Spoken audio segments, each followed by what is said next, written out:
এইফালে বানপানী আহে, ৰাস্তাটো অলপ ভালকৈ বনাই সেইখিনি কৈছিলোঁ যে নতুন মাটি বনাইছে আপোনালোকে, এইটো বহি গ'লে আকৌ বানপানী লৈ যাব। ভালকৈ ট্ৰেক্টৰ মাৰি মাটিটো বহাই লওক, ৰাস্তাটো বহলকৈ বনাই। হাজাৰ হাজাৰ মানুহ আহে আমাৰ খামাখলা দেউলত। ঠিকাদাৰে কি ক'ব, ঠিকাদাৰে কাম কৰিব লাগে কৰিছে আৰু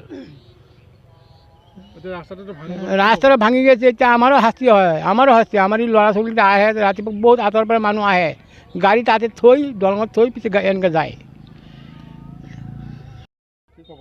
হয়, কলাইগাঁৱৰ যি আমাৰ খাম্পাহলা মন্দিৰলৈ যোৱা ঐতিহ্যপূৰ্ণ খাম্পাহলা মন্দিৰৰ যি পথছোৱা, এই পথছোৱা আজি 6 মাহ ধৰি কাম চলি আছিল। 6 মাহ আগত এতিয়া এই দলংখনো হৈছে। এতিয়া বিগত কামখিনি আমি দেখাত অতি নিম্নমানৰ হৈছে, কামখিনি একেবাৰে ভাল হোৱা নাই।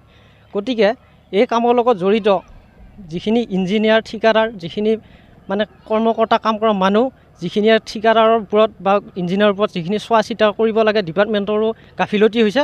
গতিকে ইয়াৰ গোটেইখিনি আমি উচিত তদন্ত কৰিবৰ বাবে বিশেষভাৱে অনুৰোধ জনাইছোঁ। ডক্টৰ হিমন্ত বিশ্ব শৰ্মা ছাৰে তেখেতে কৈ থাকে যে দুৰ্নীতি হোৱা নাই, দুৰ্নীতি বিৰোধী কথা কৈ থাকে।